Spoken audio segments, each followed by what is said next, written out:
ದೆಹಲಿಯಲ್ಲಿ ಸಚಿವಾಕಾಂಕ್ಷಿಗಳ ದಂಡು ಈಗ ದೌಡಾಯಿಸಿ ಬರ್ತಾ ಇದೆ. ಸಚಿವ ಸ್ಥಾನಕ್ಕಾಗಿ ಹೈಕಮಾಂಡ್ ನಾಯಕರ ಮನೆಗೆ ವಿಸಿಟ್ ಮಾಡ್ತಾ ಇದ್ದಾರೆ ಕಾಂಗ್ರೆಸ್ನ ಶಾಸಕರು. ಸಚಿವ ಸ್ಥಾನ ನೀಡಬೇಕು ಅಂತ ಸಚಿವಾಕಾಂಕ್ಷಿಗಳು ದೆಹಲಿಗೆ ದೌಡಾಯಿಸಿ ಬರ್ತಾ ಇದ್ದಾರೆ. ಮಾಧ್ಯಮಗಳಿಗೆ ಯಾವುದೇ ಪ್ರತಿಕ್ರಿಯೆಗೂ ಕೂಡ ನಕಾರ ಮಾಡ್ತಾ ಇದ್ದಾರೆ. ದೂರವಾಣಿ ಮೂಲಕವೂ ಕೂಡ ಪ್ರತಿಕ್ರಿಯೆ ಕೊಡೋದಕ್ಕೆ ಶಾಸಕರು ಹಿಂಜರಿಕೆ ಮಾಡ್ತಾ ಇದ್ದಾರೆ. ಎಲ್ಲಿ ಸಚಿವ ಸ್ಥಾನ ಕೈ ತಪ್ಪತ್ತೋ ಏನೋ ಅನ್ನೋ ಆತಂಕ ಕಾಡ್ತಾ ಇದೆ. ಇಡೀ ದಿನದ ಬೆಳವಣಿಗೆಗಳು ನಡೆದರೂ ಕೂಡ ಎಲ್ಲರೂ ಗಪ್ಚುಪ್ಪಾಗಿದ್ದಾರೆ. ಇಡೀ ದಿನ ಸಾಕಷ್ಟು ಬೆಳವಣಿಗೆಗಳು ನಡೀತು.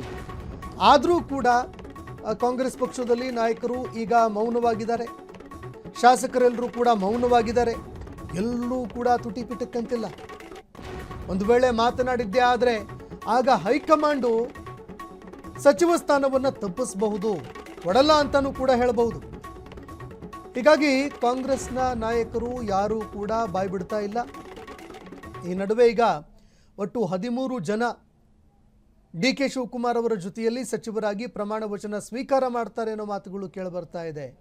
ಈಗ ದೃಶ್ಯಾವಳಿಯಲ್ಲಿ ನೋಡ್ತಾ ಇದ್ದೀರಿ, ಬಿ ಕೆ ಹರಿಪ್ರಸಾದ್ ಅವರಿಗೂ ಕೂಡ ಸಚಿವ ಸ್ಥಾನ ಸಿಗುತ್ತೆ ಅನ್ನೋ ಮಾತುಗಳು ಕೇಳಿಬರ್ತಾ ಇದೆ. ಇನ್ನೂ ಹಲವಾರು ನಾಯಕರು, ಅದರಲ್ಲೂ ಕೂಡ ಪ್ರಭಾವಿ ನಾಯಕರು ಯಾರಿದ್ದಾರೆ ಅವರು ಸಚಿವರಾಗಿ ಪ್ರಮಾಣ ವಚನ ಸ್ವೀಕರಿಸ್ತಾರೆ ಅನ್ನೋ ಮಾಹಿತಿಗಳು ಲಭ್ಯವಾಗ್ತಾ ಇದೆ.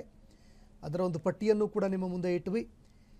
ಇನ್ನು ಎರಡನೇ ಪಟ್ಟಿಯಲ್ಲಿ ಪೈಪೋಟಿ ತೀವ್ರವಾಗಿ ನಡೆಯುವಂತಹ ಸಾಧ್ಯತೆಗಳು ಇದ್ದಾವೆ.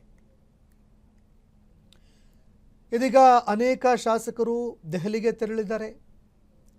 ಪ್ರಭಾವಿ ನಾಯಕರುಗಳು ಕೂಡ ದೆಹಲಿಗೆ ತೆರಳಿದ್ದಾರೆ. ನಮಗೂ ಕೂಡ ಸಚಿವ ಸ್ಥಾನ ಬೇಕು, ಸಚಿವ ಸ್ಥಾನಕ್ಕಾಗಿ ನಮ್ಮನ್ನು ಪರಿಗಣಿಸಬೇಕು ಅಂತ ಹಕ್ಕೊತ್ತಾಯ ಮಾಡೋದಕ್ಕೆ ಅಂತ ಹೋಗಿದ್ದಾರೆ.